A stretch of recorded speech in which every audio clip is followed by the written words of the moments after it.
तो स्वागत है अभी आप सभी का एक नई वीडियो में।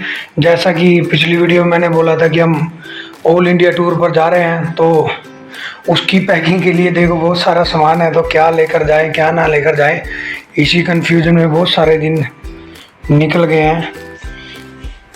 ये देखिए भाई सामान, अब एक एक करके मैं इसको पैकिंग करूँगा।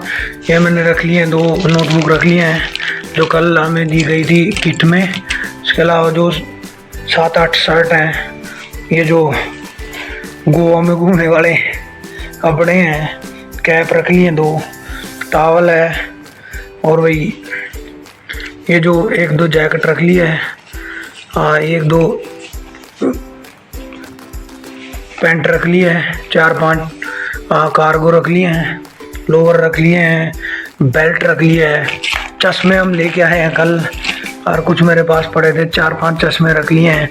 ये छोटा बैग है, ये एक बड़ा बैग लेंगे और उसके बाद ये आर्मी वाला जो बैग पैकर लेकर चलते हैं वो बैग है, और इसके अलावा बहुत सारे दूसरे कपड़े हैं, जूते हैं। तो चलिए स्टार्ट करते हैं पैकिंग। मैं बहुत ही थोड़ा सा सामान लेकर जाऊंगा क्योंकि सर्दियां तो बिल्कुल ख़त्म ही होने वाली है, तो साउथ में बहुत ही कम सर्दी लगेगी, तो ज़्यादा सामान ले जाने का कोई मतलब ही नहीं बनता। तो इसलिए ज़्यादा मैंने टी शर्ट और शर्ट रख ली है। तो आइए स्टार्ट करते हैं अपनी पैकिंग।